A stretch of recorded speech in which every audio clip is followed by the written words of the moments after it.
Da bodo napete volitve, je bilo pričakovano, tako da počakati bomo mogli res do vseh preštetih glasov. Bom rekel tako, za pričakovati je bilo, da bo drugi krog.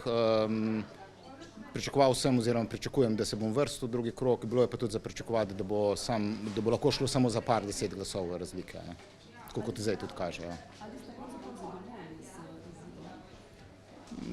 Sem, ampak pustimo počakati, da res bo vse prešteto. Važno je, da pridemo v drugi krog, bom rekel, kakšna bo razlika v končni fazi vseeno. Kaj pa drugi krog? Ja, v drugem krogu bomo pa zmagali, če pridemo. Ja.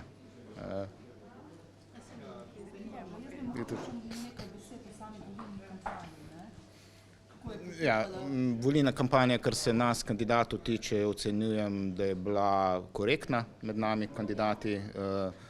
Zdaj na terenu je bilo pa kar nekaj trganja plakatov, bom rekel tudi sploh prek družbenih omrežij je bilo na moj račun veliko napadanja, pač to štejem kot del volilne neke kampanje, nič posebnega, bi rekel.